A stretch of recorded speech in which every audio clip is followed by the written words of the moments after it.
I used to think my life was exactly what it looked like from the outside. Comfortable, loving, safe. Our house always smelled like fresh coffee and lavender.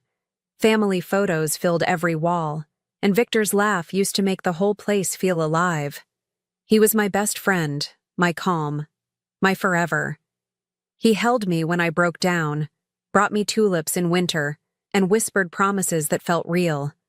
But lately, something in the air had shifted. The warmth started slipping away, quietly, like steam off a cooling cup.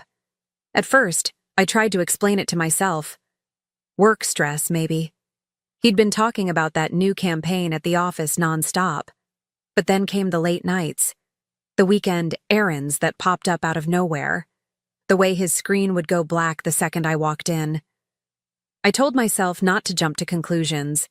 Every couple goes through phases, right? Still, I felt the distance growing between us, and I couldn't ignore it. Something wasn't right, and deep down, I knew it. I didn't mean to snoop. I swear I didn't. He'd left his tablet on the kitchen counter, and I was just going to check a recipe I'd saved. That's when it happened.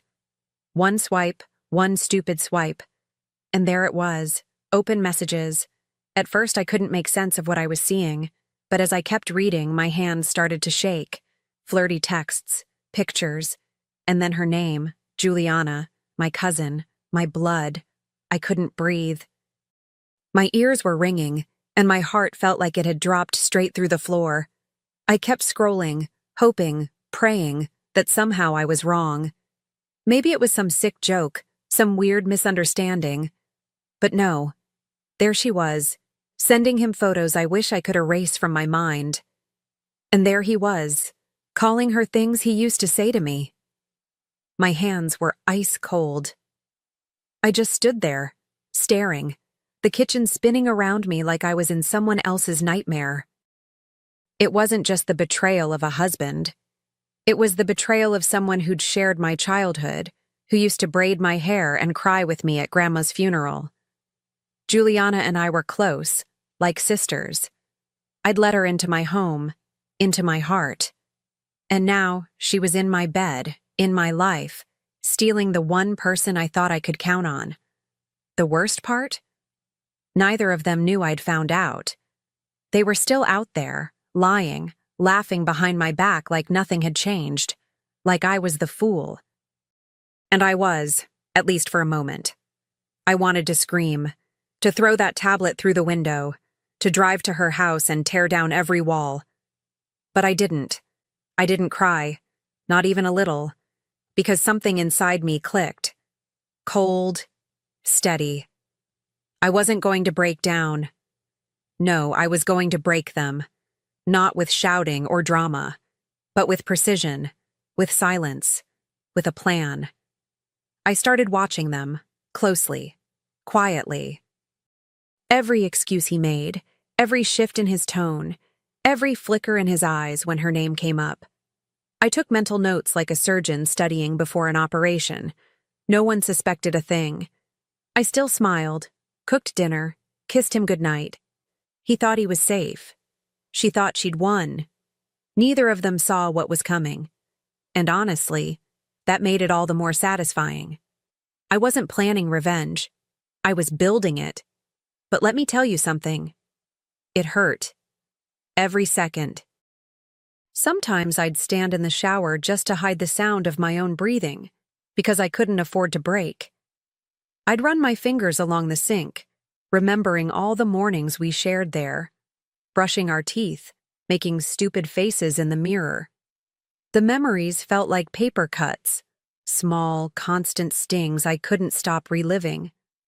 But I refused to let those wounds turn into scars that belonged to them. They didn't get to define my story. So I made a choice, not to collapse, not to confront, but to control. I wouldn't scream. I would smile. I wouldn't beg. I would lead.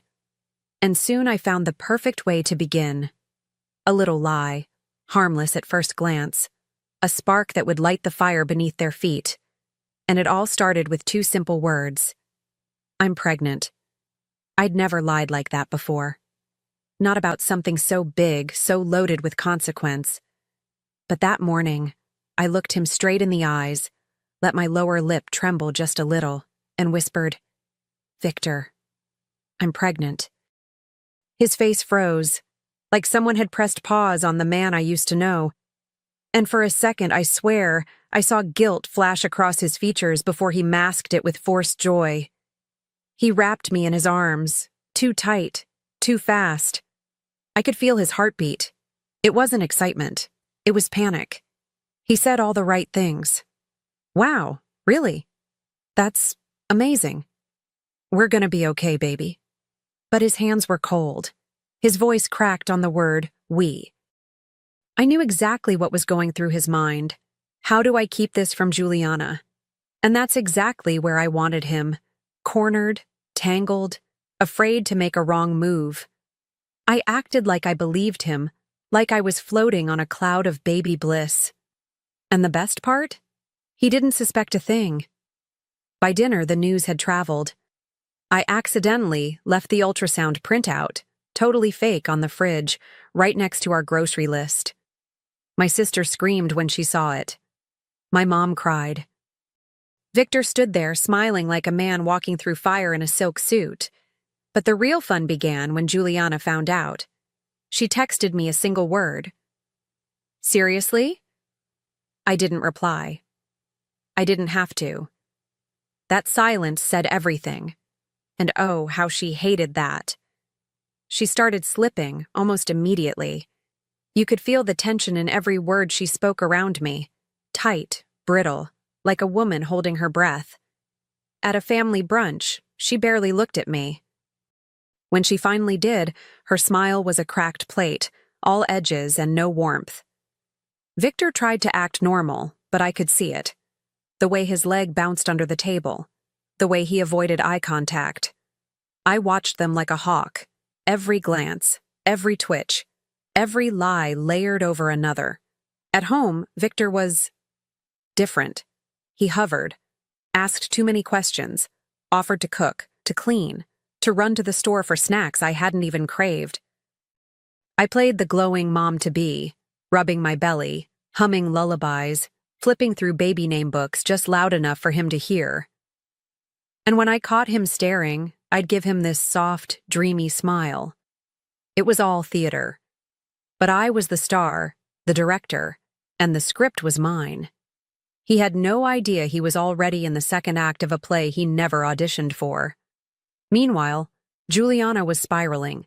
She called him constantly, and when he thought I was asleep, he'd answer in whispers. Angry whispers. I made a habit of getting up for a glass of water just in time to accidentally overhear them. "What do you want me to do, Juliana?" he hissed one night. "She's pregnant. What do you expect me to do?" I slipped back into bed and smiled in the dark. This wasn't just about revenge anymore. It was about control, about showing them both exactly who they underestimated. I started staging little moments, just enough to make everything feel more real. I set alarms for fake doctor visits and came back waving ultrasound updates I'd designed myself. I even bought prenatal vitamins and left the bottle half open on the bathroom counter. Victor would ask how the baby was doing, and I'd touch my belly gently, eyes shining.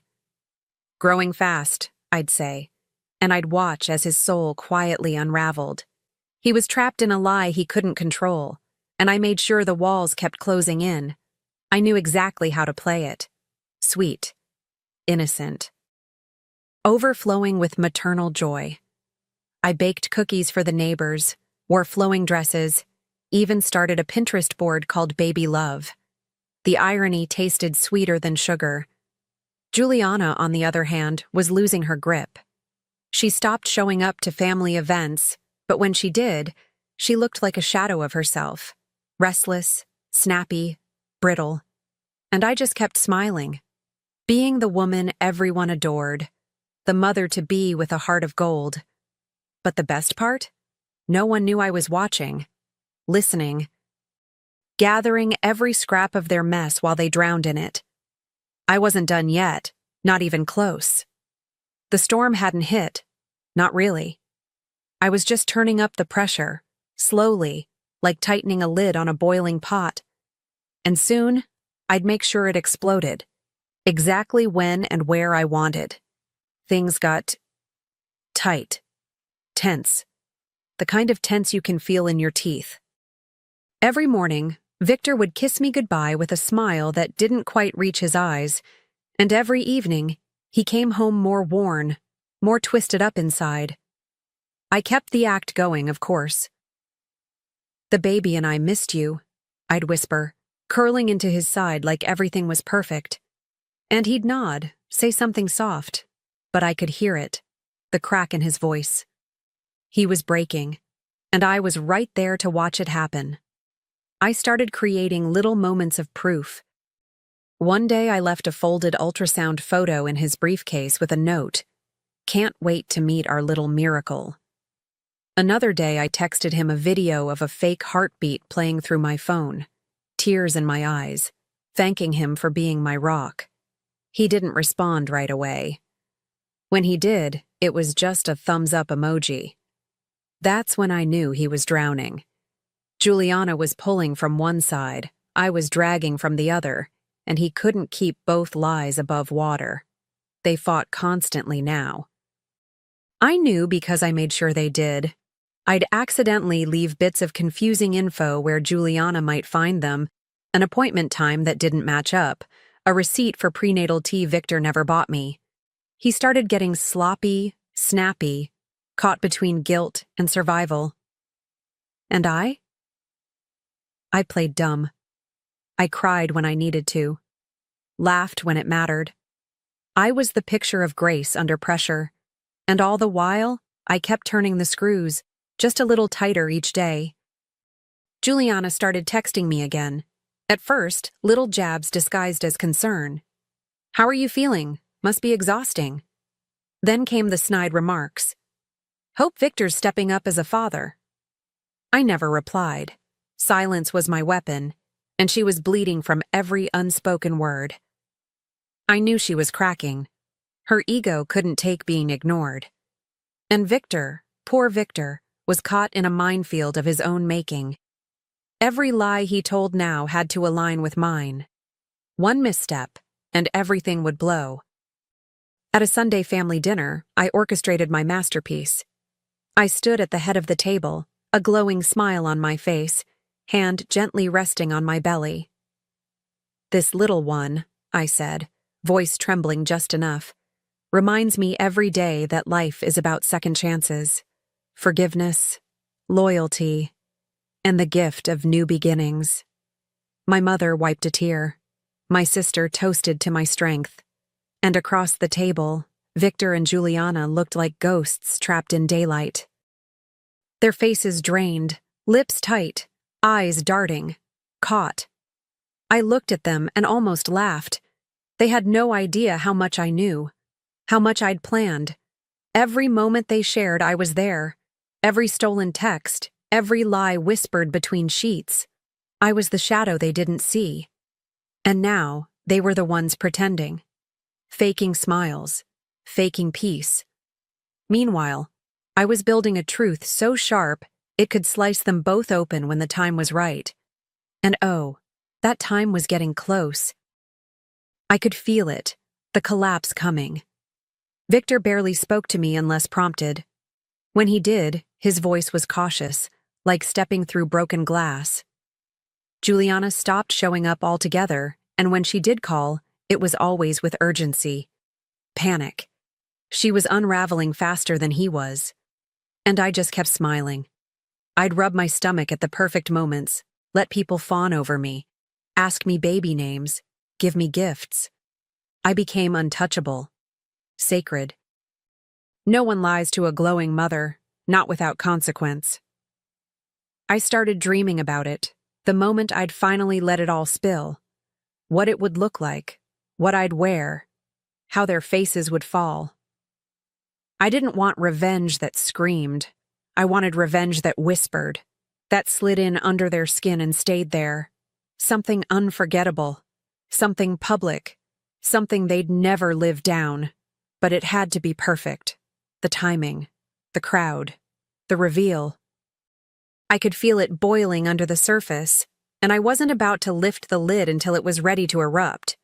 So I waited, watched, listened. Let them believe, even just for a little longer, that they still had control, that they might still get away with it. But deep inside, I was already planning the moment the curtain would rise. And when it did, oh, they would both wish they'd never met me. Because the truth wasn't just coming. I was going to deliver it myself, with a bow on top. I picked the day carefully. A family reunion. How poetic. My mother insisted on throwing a baby shower at the same time, and I didn't stop her. In fact, I helped plan it. Baked cookies, wrapped favors, smiled for every photo. It was the perfect storm. Relatives from out of town, lifelong friends, and enough decorations to make it all feel festive. I wore a soft blue dress, the one Victor used to say made me glow. And I did glow, just not for the reason anyone thought. Victor looked like hell. Dark circles, nervous laugh, overcompensating with jokes and forced affection. Juliana? She almost didn't come. But she did. She walked in late, hair too perfect, smile too tight. And when she saw me standing next to Victor, hand on my belly, her eyes twitched with something between rage and fear. I welcomed her like a sister, hugged her, whispered, "So glad you made it." The truth was, I wouldn't have done it without her there. This moment was meant for both of them. People were everywhere, drinking punch, laughing, celebrating a baby that didn't exist. I let it build. Let the joy bubble up until the air practically crackled with it. I walked from table to table, soaking it all in, the compliments, the blessings, the innocent belief. Then I tapped my glass gently, 3 times. The room quieted, all eyes on me. I smiled, holding the printed sonogram in one hand and a stack of paper in the other. And in that silence, I felt calm. More calm than I'd felt in months. I took a breath and started with the story everyone expected. How grateful I was, how much the support meant, how excited Victor and I were to welcome this miracle. I saw heads nodding, a few people dabbing their eyes. Juliana had her arms crossed, barely blinking. Victor stood beside me, frozen. He didn't know what was coming, but something in his gut must have started to twist. Then, I paused, held the sonogram up high. "I have a confession," I said. "There is no baby." Gasps. A glass clinked to the floor. Someone whispered, "What?" I let the silence stretch like a rubber band pulled tight. "But there is something else," I continued, voice steady, eyes locked on Juliana.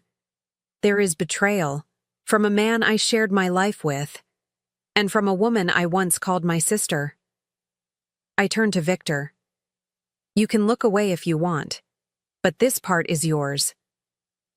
And then I held up the printouts, screenshots of messages, timestamps, pictures. I didn't raise my voice. I didn't need to. I watched the color drain from his face, watched Juliana's mask crack in real time. Her lips parted like she wanted to deny it, but she couldn't. Not with the proof hanging in the air like smoke from a fire she started herself. The room was dead silent. My aunt covered her mouth.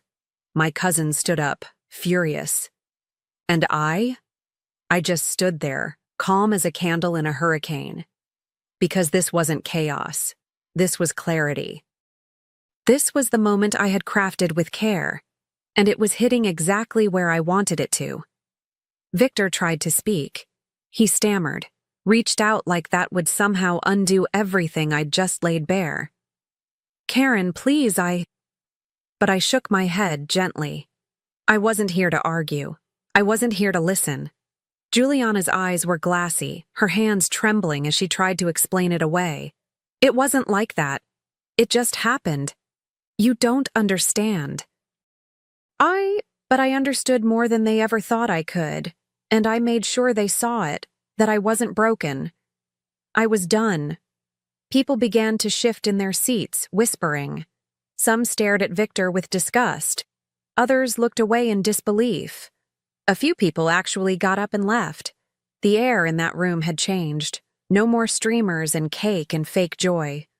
Just the raw, ugly truth standing under the baby banner like a final, bitter joke. I took off the little corsage someone had pinned on me earlier and laid it on the table. My last gesture. My quiet mic drop. And with that, I stepped away from center stage. But not before looking over my shoulder, just once. Because that moment, that wasn't the end. Not for me.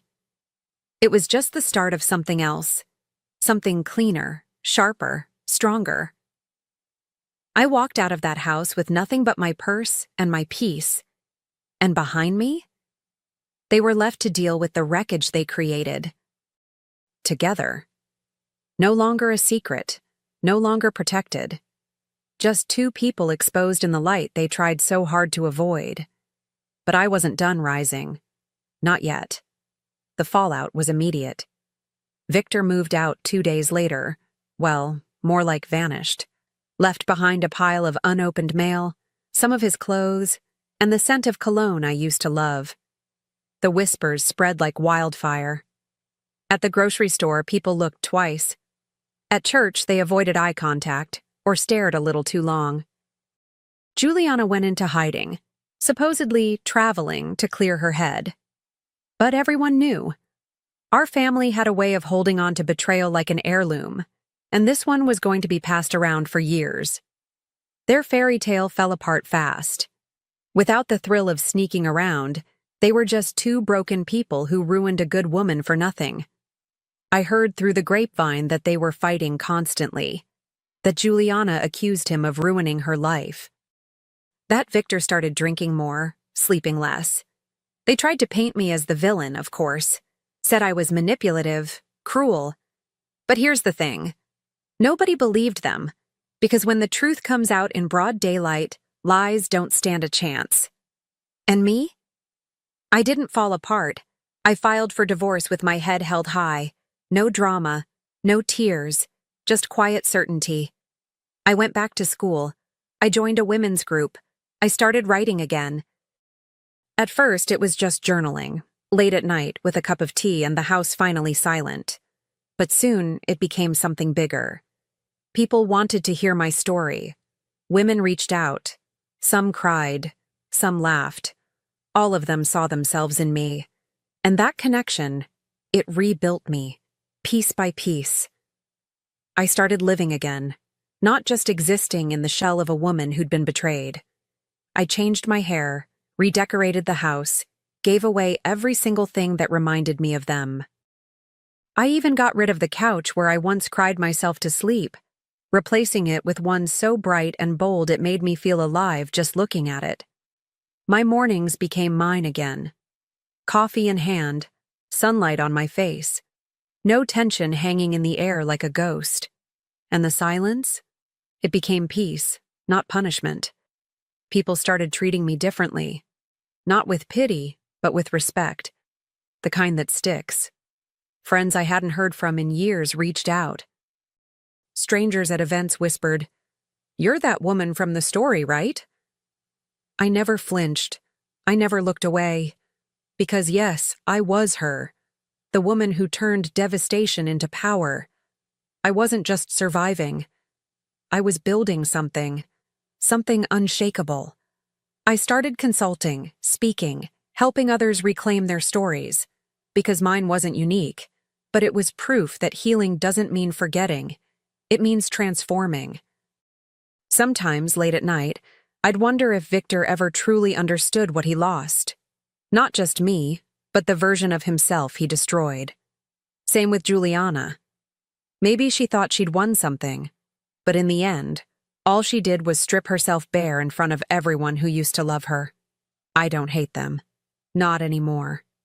They gave me the fire I needed to burn down the old version of my life. And in its place, I built something stronger. I walk differently now. Shoulders back, steps steady. Not because I'm trying to prove anything, but because I don't have to. The weight that once clung to me like a second skin is gone.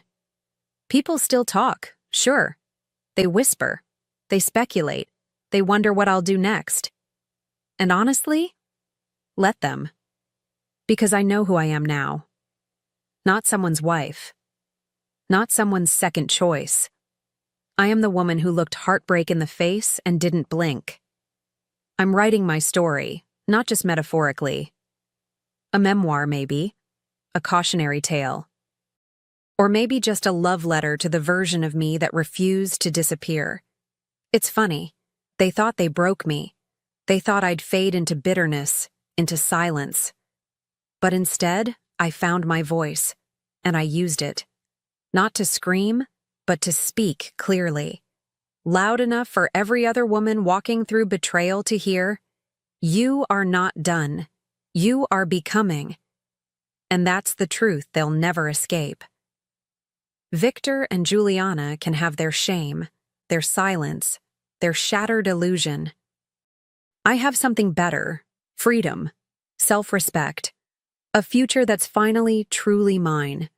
And as I step forward, heels clicking against the pavement, wind catching the edge of my coat, I don't look back. Because what's behind me burned, and what's ahead, it's wide open, bright, and it belongs to me. My name is Jessica Stewart, and I'm 29 years old. If you were to ask people around me to describe me in one word, most would probably say reliable. Not glamorous, not exciting, not the life of the party, just reliable. And for a long time, I thought that was enough. I worked in tech, a steady job with decent pay and great benefits.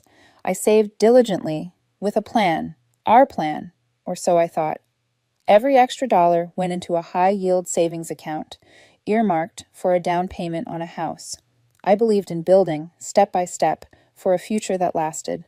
My boyfriend Ryan was the opposite of me in nearly every way. He worked in marketing, slick, charming, image-driven. His whole world revolved around appearances, the clothes, the cars, the dinners at overpriced restaurants. He called it living in the moment. I called it burning tomorrow to keep today on fire. Still, I told myself that opposites balance each other. That his wildness gave our life color, and my stability gave it a foundation. I ignored the red flags, convincing myself they were just quirks of ambition. But deep down, I knew there was a fault line running beneath us. The crack widened at his company's annual gala. The event was held in one of those ostentatious hotel ballrooms, dripping with excess, crystal chandeliers the size of small cars, gold leaf on the walls, champagne glasses that never seemed to empty. The air buzzed with perfume and the low hum of conversations about quarterly earnings, branding, and market shares.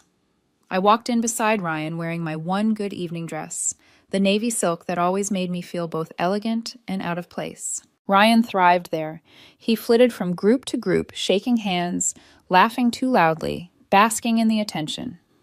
I stood by his side, clutching a glass of champagne I didn't want, trying not to drown in the feeling that I was the misplaced puzzle piece in a box full of glittering ones. That's when Adrian appeared. He was one of Ryan's colleagues, though colleague seemed generous. Adrian was more of a showman than a professional. Swagger in a tailored suit, smug grin permanently etched on his face. He bragged loudly about his brand new BMW M3, which, as he made sure everyone knew, was parked just outside under the ballroom lights. I noticed how he said brand new, but never mentioned the word lease. As the group swirled around in their cocktail chatter, one of Ryan's friends nudged him and said, "Ryan, didn't you get Jessica a new car too?" The room turned toward us. Ryan's hand tightened around his glass, and then he glanced at me, his smile fading into something sharper, mocking. "Jessica, tell them about the house you're saving for," he said. It wasn't pride in his voice, it was performance. His tone was drenched with disdain, as though my stability were a punchline he wanted everyone to laugh at. I forced a small smile, starting to explain how I'd been saving for a down payment. But before I could finish, Ryan cut me off with a dismissive wave. "No, not that," he said with a chuckle. "Tell them about your dream car." My stomach twisted. I didn't have a dream car. I never had. My dream was a home, a place we could call ours. But the silence that followed my pause was damning. I saw Adrian's smirk widen. He leaned in, slinging an arm casually around Ryan's shoulder as if we were all old friends. Then he gestured toward the grand windows where his BMW gleamed under the lights. "See, that's the problem," Adrian said loudly enough for the whole circle to hear. "Some people talk about responsibility. Others know how to actually take care of a woman. Jessica, why don't I show you what a real car feels like?" A ripple of laughter broke out among the group. I felt my face flush, but not with embarrassment, with fury. My blood went cold. I turned to Ryan, praying for him to stand up for me, to shut Adrian down, to do something. Instead, Ryan smirked.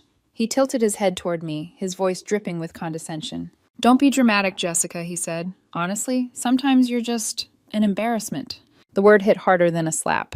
And then, with every eye in the room still on us, he set his glass down, took Adrian's hand like they were sealing some ridiculous deal, and strolled out of the ballroom with him. Laughter filled the silence he left behind. I stood frozen in place, clutching my champagne glass so tightly I thought it might shatter. My ears rang, my throat ached, but no tears came. I was a statue in the middle of a golden room, mocked, dismissed, humiliated. Finally, I set the glass down on the nearest table, turned on my heels, and walked out. The cold night air hit me like a slap, sharp and cleansing. I didn't wait for a rideshare inside. I stood on the curb, arms wrapped around myself, as if to hold together the pieces that were threatening to scatter. In that moment, something inside me shifted. I didn't know it yet, but the Jessica who walked into that ballroom wasn't the same one who walked out. And Ryan had no idea the cost of what he'd just thrown away. When I got home from the gala that night, I didn't cry. I didn't scream. I didn't even pour myself a glass of wine to dull the ache. Instead, I opened the closet, pulled out 2 large cardboard boxes, and began packing Ryan's life away. Shirts first, then shoes. His ridiculous collection of branded belts and watches that never matched the price tag of his bank account. Piece by piece, I folded and stacked them with surgical precision. I didn't pause to breathe, didn't allow myself the indulgence of hesitation. My silence was my shield, my weapon. The engagement ring I had bought months ago, tucked away in the corner of my sock drawer, stared at me like a wound. I had imagined giving it to him during a quiet dinner at home, the 2 of us laughing over takeout, me slipping it across the table like a secret meant only for us. Instead, I placed the small velvet box inside a locked safe. Out of sight, out of reach, a forgotten promise buried under cold steel. By the time the clock struck 2, the apartment was stripped of him. Every trace of Ryan had been neatly contained in brown boxes, stacked by the front door like luggage waiting to be carried into oblivion. I sat on the couch, staring at them, feeling nothing. No tears, no rage, just the kind of hollow certainty that comes when you finally see the truth without its disguise. It was nearly 4 in the morning when the key scraped the lock. Ryan stumbled in, smelling of cologne, champagne, and gasoline from Adrian's car. He was laughing when he pushed the door open, his tie loosened, his shirt half untucked. The laughter died when his eyes landed on the boxes. "What the hell is this?" he demanded, dropping his jacket onto the arm of the couch. I didn't answer. I simply stood, lifted one box, and placed it closer to him like a quiet invitation. "You're seriously doing this?" His voice rose, incredulous. "Because I went for a ride? You're overreacting, Jessica." I stayed silent, the kind of silence that strips power from words. He ran a hand through his hair, pacing like a trapped animal. "You always do this. You twist everything to make me the villain. I wanted you to loosen up, to live a little, and you turn it into betrayal. God, you're suffocating sometimes." Still, I said nothing. I only walked into the kitchen, picked up a scarf he'd left draped over the counter, and tucked it into the top of another box. Ryan slammed his fist against the wall. The sound reverberated through the room, but I didn't flinch. "You know what?" he spat, his face twisting. "Fine, you're right. This is for the best. You're boring, Jessica. Predictable, a placeholder. I need someone who actually understands life, someone who doesn't measure it in spreadsheets and savings accounts." His words should have cut me open. Once they would have. But in that moment they felt weightless, like echoes bouncing off a wall that no longer belonged to him. "Adrian gets it," Ryan continued, his voice sharpening. "He knows how to enjoy life. He doesn't need to save for some bland house in the suburbs. He actually knows how to live, and that's what I want. A real life. Not whatever this is." He gestured wildly at the boxes, at me, as if everything I represented was beneath him. I picked up the last box, pushed it toward him, and finally met his eyes. "You're right," I said, my voice even, calm. "This is for the best." The words stunned him into silence. For once, Ryan had no retort. He grabbed a bag, stuffed a few things into it, and stormed toward the door. His final act of defiance was slamming it so hard, a framed picture of us toppled from the wall, shattering across the hardwood floor. I stood there, staring at the broken glass. The photo beneath it was of us at the beach 2 summers ago, laughing with the sun in our eyes. I bent down, picked up the picture, and slid it out of the cracked frame. Then, without ceremony, I dropped it into the trash. The silence that followed was deafening. But for the first time, it didn't feel like a void. It felt like space, room for something new, something untainted.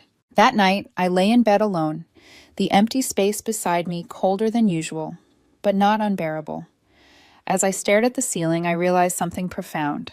The Jessica who had been afraid to lose him no longer existed, and in her place was someone stronger, someone who finally understood that silence could be louder than any scream. The first few weeks after Ryan left were brutal. Everywhere I turned, there were reminders of him. The empty half of the closet, the coffee mug he always used, the dent in the couch where he sprawled out after work. At night, the silence pressed down on me like a weight. It wasn't the peaceful kind. It was the kind that reminded you of what was missing. But I had already made a choice. No calls, no texts, no weak moments. I blocked him on everything, his number, his social media, even his email. I cut ties with the friends who I knew would try to act as messengers. The silence that had once felt suffocating slowly began to transform into something else, a boundary, a sanctuary. And within that sanctuary, I started building again. The first step was practical. With the savings I'd been protecting for years, I put a down payment on a small 2-bedroom condo. It wasn't the house Ryan used to mock as boring suburban life, but it was mine. All mine. I remember signing the papers, the pen trembling slightly in my hand. The realtor slid the keys across the table, and when the metal touched my palm, a shiver ran through me. Not fear, pride. Quiet, steady pride. The condo was nothing extravagant. Cream-colored walls, modest kitchen, a balcony just big enough for 2 chairs. But every corner felt like possibility. I spent my evenings painting over those bland walls, choosing colors that reflected me. Deep forest green for the living room, soft gray for the bedroom, burnt orange accents in the kitchen. For the first time in years, every decision was mine alone. And then came the project that changed everything. For years, I had dreamed of starting a small side business. Custom furniture. Not mass-produced pieces, but hand-built tables, shelves, chairs, things with character, with soul. While Ryan was around, I'd shelved the idea. He called it a cute hobby, something that would never go anywhere. But with him gone, the idea refused to stay buried. So I cleared out the garage of my new condo, set up a workbench, and bought my first batch of lumber. The smell of sawdust became my therapy. The rhythm of sanding, hammering, varnishing, it grounded me. There was something intoxicating about shaping raw wood into something beautiful, useful, permanent. Each finished piece felt like a declaration. I am capable. I am enough. Late at night, when the world was quiet, I would run my fingers along the polished edge of a table or the smooth curve of a chair leg, and I would whisper to myself, I built this with my own hands. That mantra became my lifeline. Days turned into weeks, and the emptiness inside me began to fill, not with another person, but with purpose.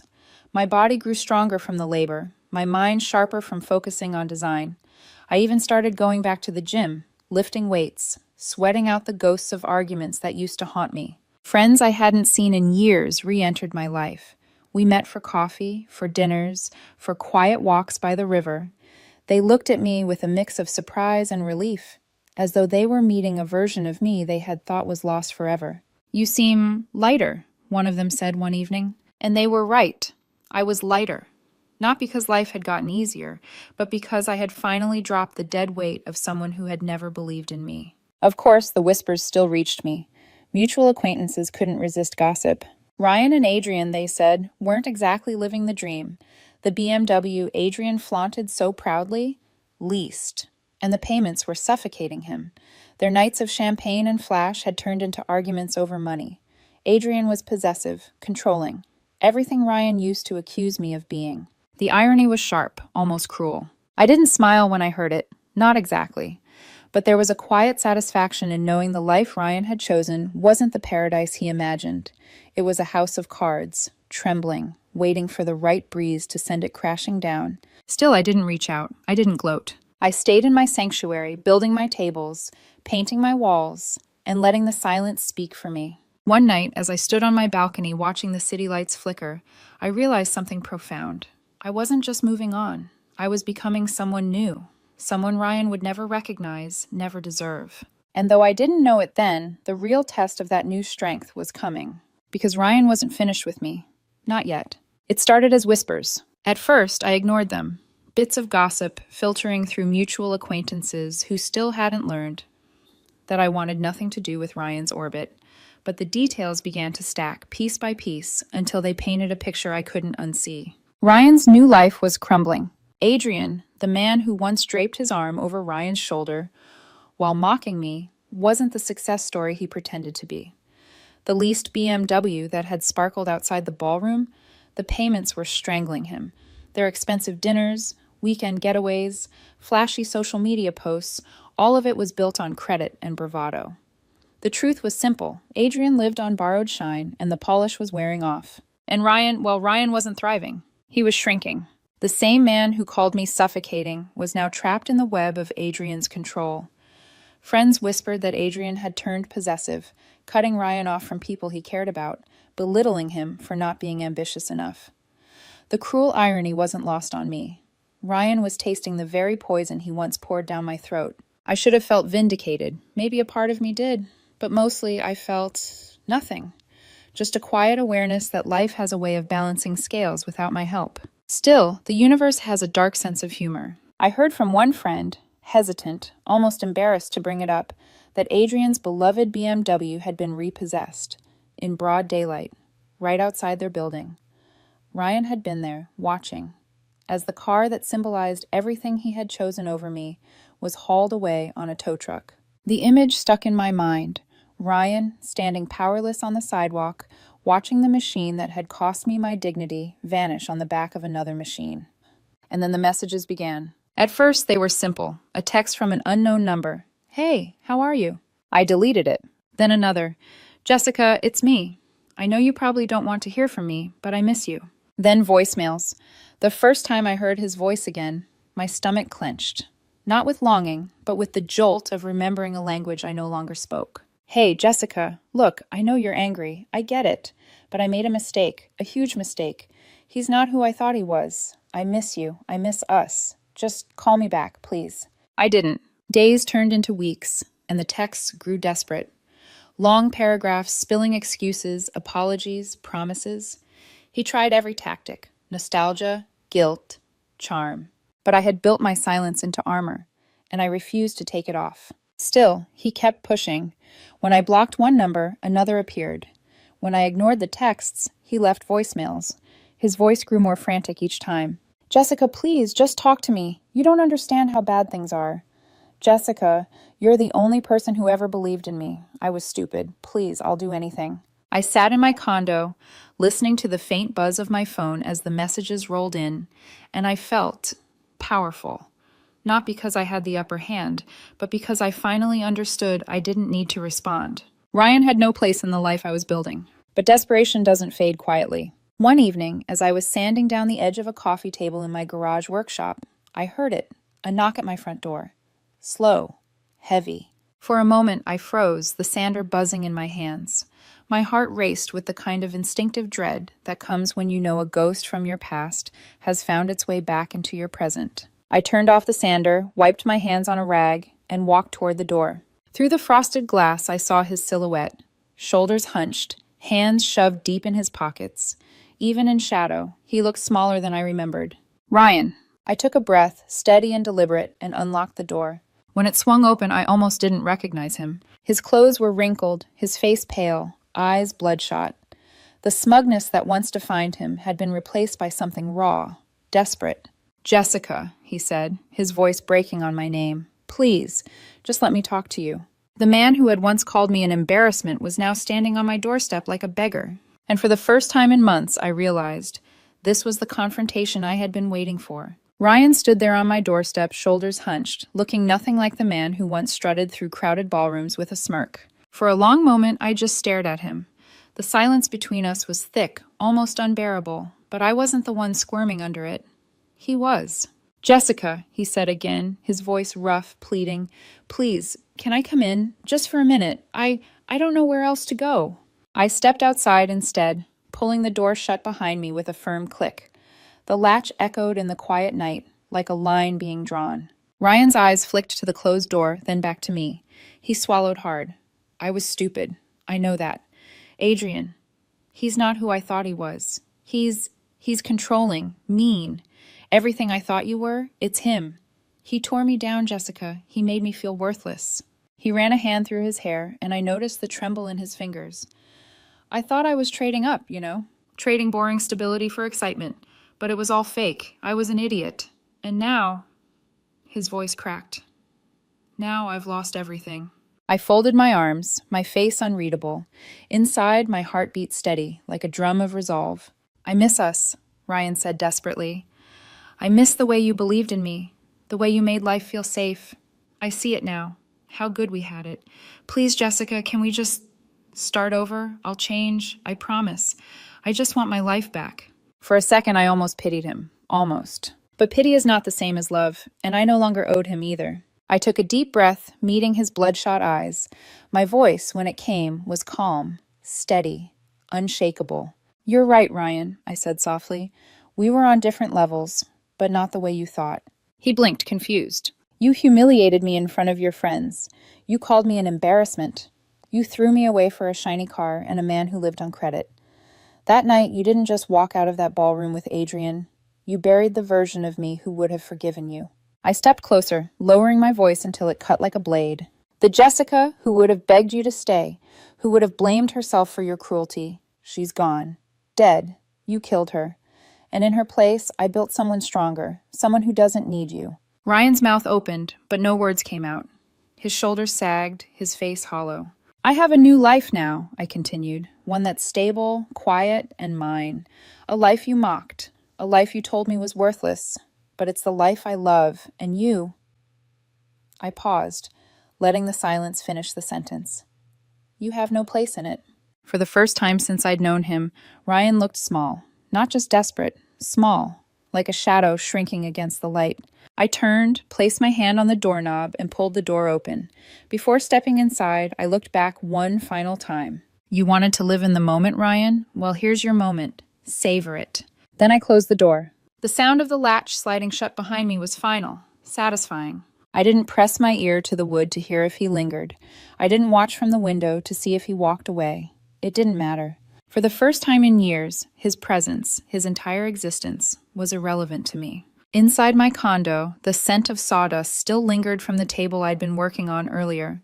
I ran my hand along its polished edge, the wood warm beneath my palm. Solid, permanent. I realized then that I hadn't just rebuilt my life, I had rebuilt myself. And unlike Ryan, I was built to last. The morning after Ryan showed up at my door, the world felt different. Not because anything dramatic had happened, no fireworks, no final screaming match, no tears, but because of what didn't happen. For the first time in years, I had faced him without fear, without hesitation, without the weight of needing his approval. And I had closed the door, literally, figuratively, completely. It was as though my entire apartment exhaled with me. The air felt lighter, the silence warmer, no longer a reminder of absence, but a presence in itself, my peace. I poured myself coffee, carried it to the balcony, and sat with my legs tucked beneath me, watching the sun rise over the city. The world was awake and moving, but for the first time, I didn't feel like I was waiting for life to begin. I was already living it.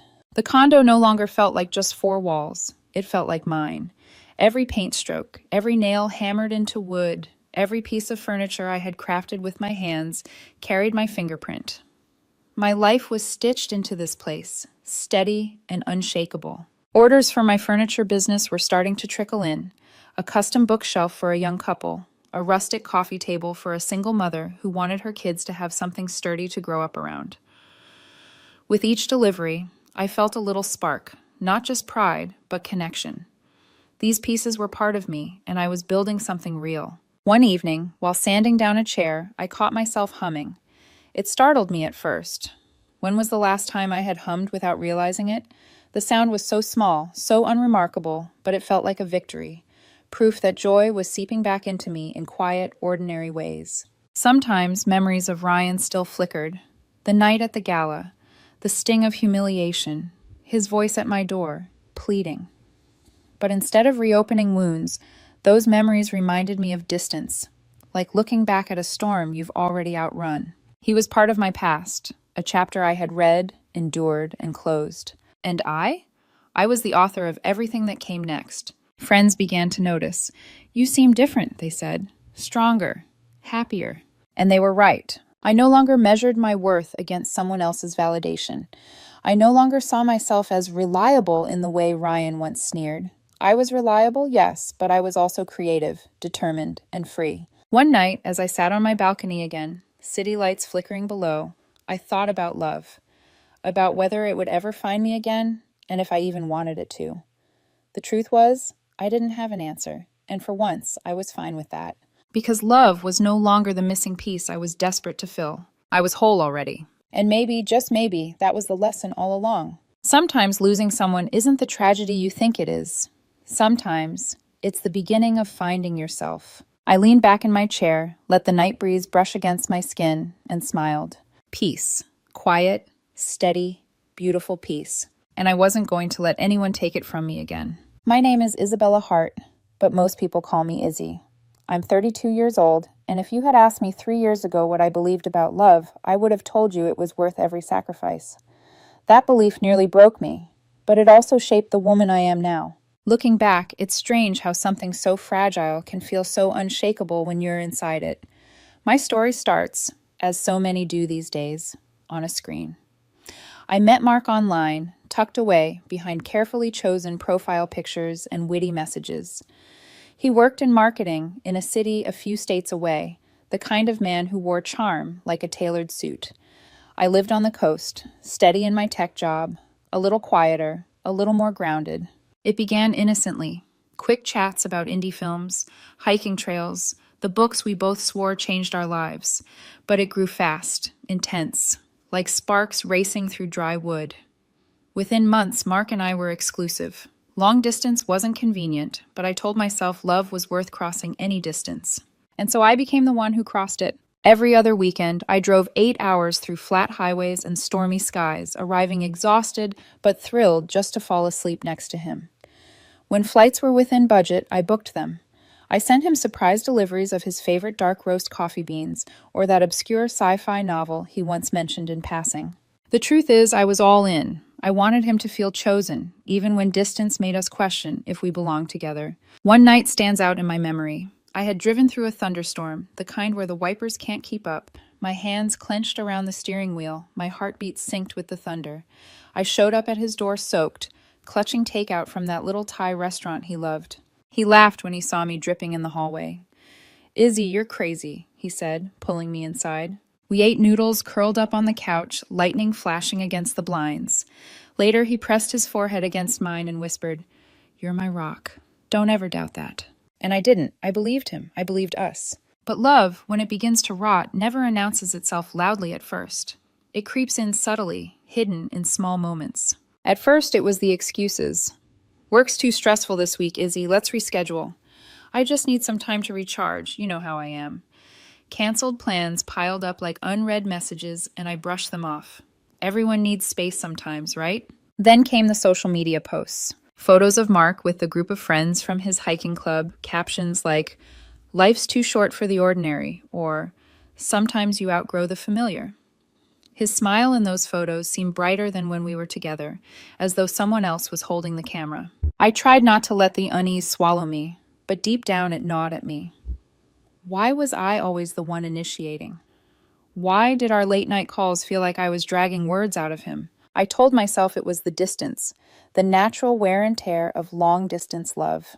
Still, late at night, I lay awake, staring at the ceiling of my quiet apartment, whispering questions into the dark. Am I enough, or am I just convenient?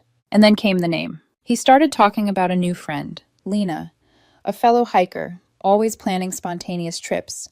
His voice lit up when he mentioned her. "She's such a free spirit," he said once, almost too casually. At first, I brushed it aside. I trusted him. But then I saw the photo. The two of them on a mountain peak, arms slung around each other, the caption reading, "Living on the edge with the best adventure buddy." Her comment section was filled with hearts and fire emojis from his friends. My stomach twisted. I confronted him gently over text, trying not to sound jealous. "Hey, that photo with Lena, are you two?" He laughed it off. "Izzy, don't be paranoid. Distance makes you overthink things. She's just a friend." But his words didn't soothe me. They cut. Because I wasn't paranoid. I was noticing the cracks in the foundation I had been patching over for months. I kept sacrificing, kept planning our next visit, kept believing, because that's what love is supposed to be, right? Steadfast, patient, enduring. But a voice inside me whispered, "Trouble is already here." I didn't know then how close I was to hearing the words that would shatter it all. Izzy's voice falters here, heavy with foreshadowing. She hints at the betrayal to come, but leaves the listener with a question. What happens when you give everything, and it still isn't enough? I should have seen it coming. In hindsight, the warning signs weren't whispers. They were sirens. But when you love someone, you turn sirens into background noise. Mark grew distant in ways I couldn't ignore anymore. Calls that used to stretch for hours dwindled to minutes. He sounded distracted, irritated, always too busy to talk. When I asked if everything was okay, he sighed and said, "You're overthinking, Izzy. Work's just draining me." Yet when I scrolled through his social media, he didn't look drained. He looked alive. There was Lena again. Arms raised on a cliff's edge, laughing with the wind in her hair, Mark beside her, his eyes lit up in a way I hadn't seen in months.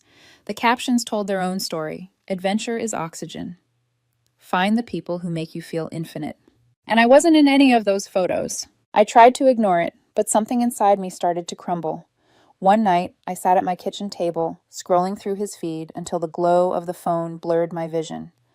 My dinner had gone cold, uneaten. I whispered to myself, what am I to him now? A layover between flights? A safety net? The night the truth came, it was a Tuesday, ordinary in every way, until my phone lit up with his name. My heart leapt the way it always had, stupidly hopeful. "Hey," I answered, smiling, though the smile didn't reach my eyes. His tone was off, detached, almost rehearsed. "Izzy, we need to talk." My stomach tightened. "Okay, what's going on? You sound serious." There was a pause, the kind where you know the next words will rearrange your life. "I've been thinking a lot," he began. "The distance, it's made me realize some things. You're amazing, Izzy. Reliable, stable, but you're not enough for me anymore." The words hit like a punch to the ribs. Not enough. I gripped the phone so hard my knuckles ached.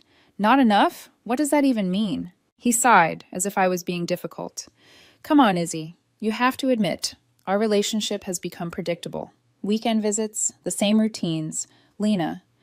She showed me what real spontaneity feels like. She makes me feel alive. With you, it feels like an obligation sometimes." The floor tilted under me. Obligation. After all the storms I'd driven through, the money I'd sent when he was short on rent, the sacrifices I'd made to keep us connected, this was what I'd become. "So you're cheating on me," I said flatly, my voice steadier than I felt. "It's not cheating if I'm ending things now," he snapped back, defensive. "Yeah, we crossed the line physically, but only recently. Emotionally, it's been fading with us for a while. Don't make this more dramatic than it is. I'm being honest here. You deserve someone who matches your energy. The safe, homebody vibe." Safe, homebody?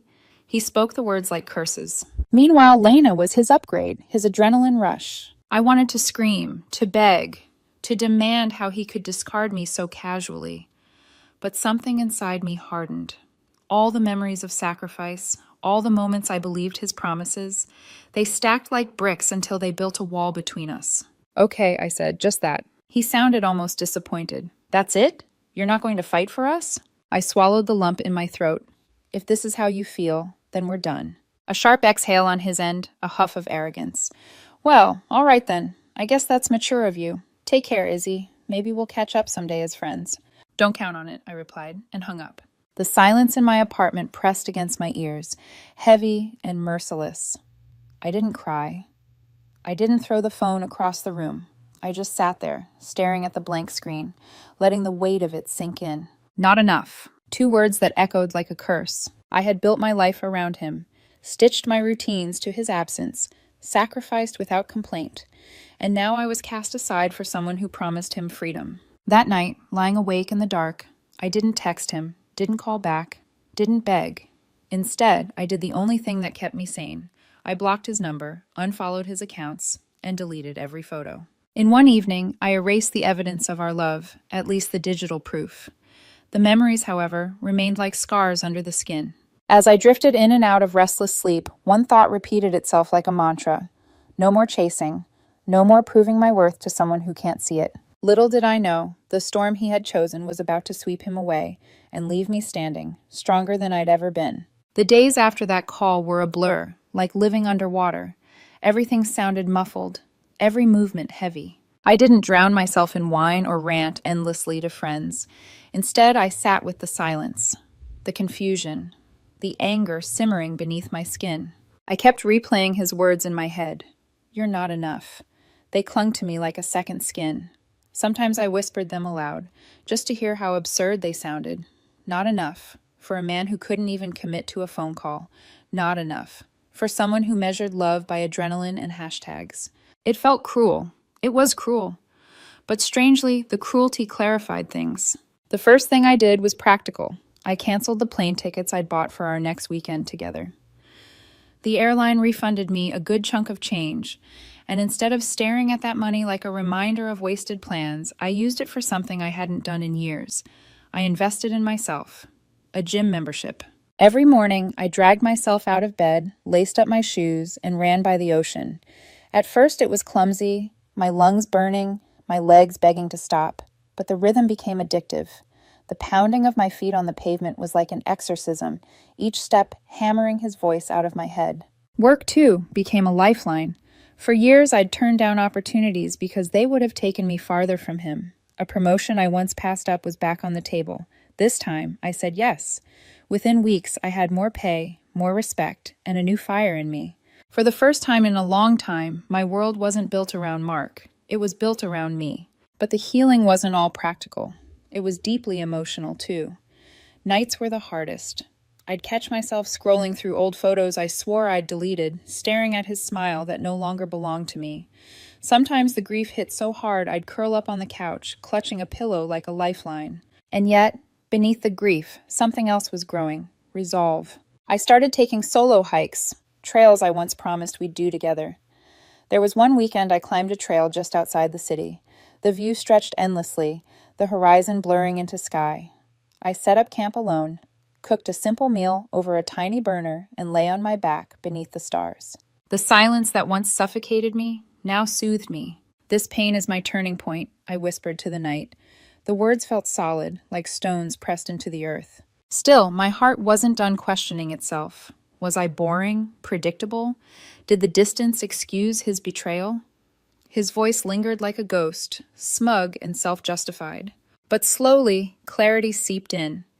This wasn't about me being lacking. This was about him being selfish. His choices, his betrayal, that was on him. Every run, every new skill, every night I chose solitude over desperation.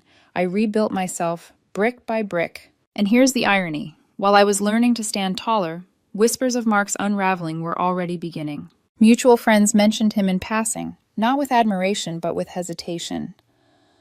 He and Lena, they're always off on some scheme, one said vaguely. Another sighed. It doesn't look stable. I didn't dig. I didn't need to.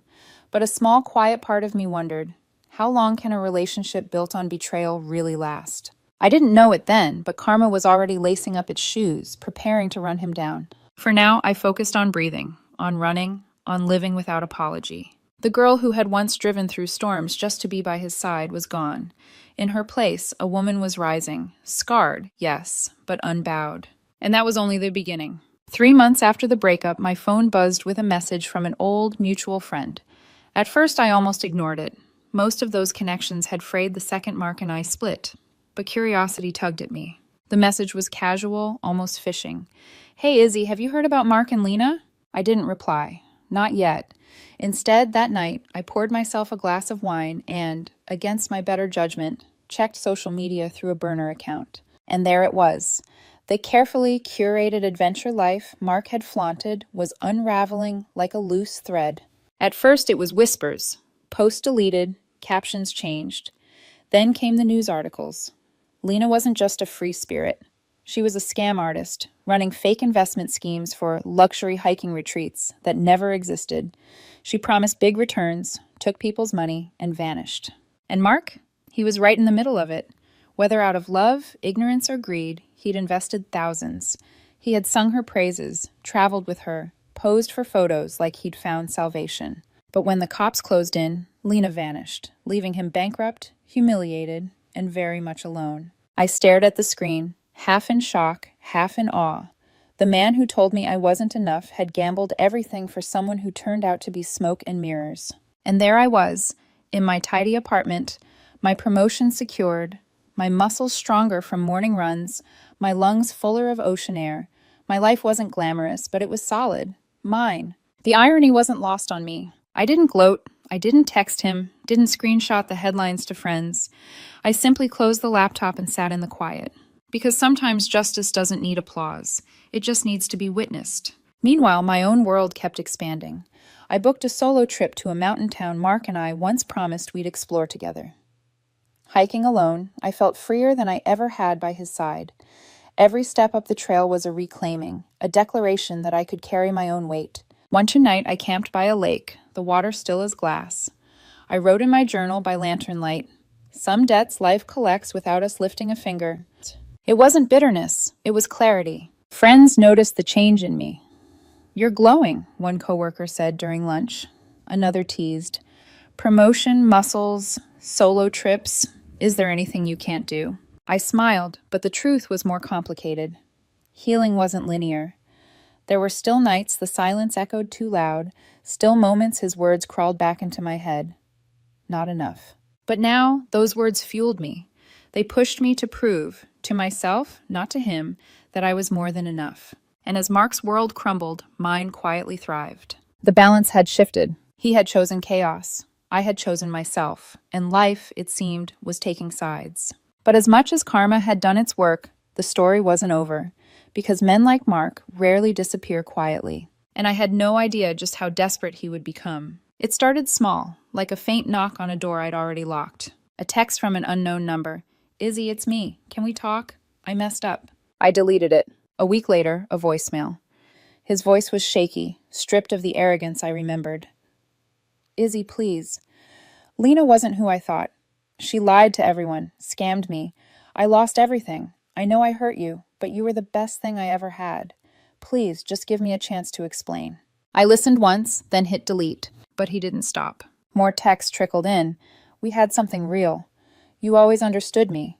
Don't throw it all away because of one mistake." One mistake. That's what he called betraying me, belittling me, replacing me. When his words failed, he recruited others. First came his mother. She called me one evening, her voice sharp, clipped. "Isabella, this is Margaret. How dare you ignore Mark when he's suffering like this? After everything he put up with during that long-distance nonsense, you owe him some compassion. He's family to you still. Pick up the phone and be there for him like a decent woman should." I didn't let her finish. I hung up and blocked her number. Then came Emily, the old mutual friend who always had a flair for drama. She texted, "Izzy, Mark's wrecked. Lena used him and left him with nothing. He keeps saying you were the one. Just hear him out for old time's sake." I didn't reply. But Mark wasn't done. One afternoon, while I was at work, reception buzzed me. "There's a man here asking for you. Says his name is Mark." My stomach dropped. For a moment, I considered sending him away. But curiosity got the better of me. I told them to let him wait in a conference room, with the door open, witnesses nearby. When I walked in, the sight nearly stopped me. The Mark I had known, the polished, confident man with tailored shirts and easy charm, was gone. In his place was someone slouched, hair unkempt, eyes rimmed red. His hands shook slightly as he stood. "Izzy," he breathed, relief flooding his voice. "Thank God. I drove all night to get here." I crossed my arms, leaning against the doorframe. "What do you want, Mark?" He stepped closer, desperation etched across his face. "I'm sorry. So sorry. Lena was a mistake. She promised me the world and I fell for it. She took everything, my money, my reputation. I'm crashing with friends, can't pay rent. Work fired me because I couldn't focus. I see now. You were the real thing, stable, reliable. I need you. We can start over. I'll move here. I'll do whatever it takes. His words echoed cruelly familiar. The same stability he once mocked was now a lifeline he begged for. This isn't my problem, I said evenly. He flinched as though I'd struck him. But I didn't know. I thought she was different. Please, Izzy, just until I get back on my feet. For us. I shook my head. No, we ended the moment you decided I wasn't enough. His face twisted, desperation souring into anger. You're being cruel. After everything? After all we shared? I thought you cared about me. I did, I said. My voice was calm, steady, past tense. Silence stretched between us. I turned toward the door. Leave now, or I'll have security escort you. His eyes burned with fury. You're cold. Different. What happened to the Izzy who drove through storms just to see me? She learned, I replied, meeting his gaze. She learned from you. I walked out, leaving him standing there, a shadow of the man he once pretended to be. That night, my voicemail filled with angry messages, his true colors flashing through the cracks of his desperation. You heartless woman, ignoring me like I'm nothing. You'll regret this. I gave you the best years of my life. Fine. Rot alone in your boring life. See if anyone else wants you. I deleted them all, because what he didn't understand, and never would, was that I wasn't rotting. I was blooming, and no storm he brought to my doorstep could uproot me again. 6 months after the breakup, I thought I'd seen the last of him. I was wrong. It was a Wednesday afternoon. I'd slipped into my favorite coffee shop near the office, the kind of place where the air smelled of cinnamon and the baristas knew my order before I spoke. I stood at the counter, waiting for my latte, when a voice from behind me froze my spine. Izzy? I turned, and there he was. Mark. He wasn't the sharp, confident man I'd first fallen for. He looked smaller somehow. Clothes wrinkled, eyes hollow, a desperate smile pasted on like glue. Fancy meeting you here, he said, sliding into the seat at my table without asking. I stayed standing, cup in hand. What do you want, Mark? He leaned forward, trying to recapture that old charm. Just a conversation. That's all. No drama, no fighting. Before I could answer, I noticed someone a few tables over. Emily, our mutual friend, sipping her latte, eyes flicking between us with thinly veiled curiosity. Fate, it seemed, wanted a witness. Mark lowered his voice, words tumbling out in a rush. Izzy, I've hit rock bottom. Lena's in jail. Fraud charges, the whole thing. I'm drowning in debt. I've got no job, no one to turn to. But seeing you now, it reminds me of what I lost. You were solid, you were real. I was stupid to say you weren't enough. Let's try again. I'll change. I'll move here. Be the partner you deserved all along. I studied him, and for a fleeting second, the old ache twisted in my chest.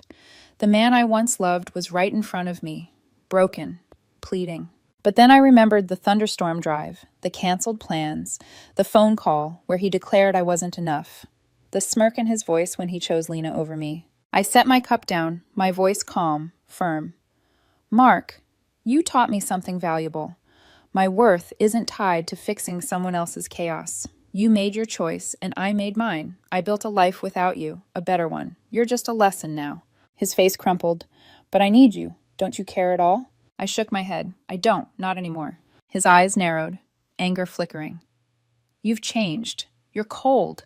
What happened to the Izzy who drove hours just to be with me? She grew up, I said simply. She learned that love isn't meant to be begged for. I stood, slinging my bag over my shoulder. Emily caught my eye, mouthing good for you. Without another word, I walked out into the afternoon sun. The air felt different, brighter, as though the weight of his presence had lifted from my shoulders for good. That night, his final texts came in, rambling, desperate, venomous. I blocked them all, one by one, until silence returned. And for the first time in years, the silence wasn't heavy. It was freedom. I sit here now, telling this story not with bitterness, but with gratitude. Because sometimes the people who break you are the ones who show you what you're truly made of. So if you're listening, holding on to someone who makes you question your worth, let go. Trust the silence. Trust yourself.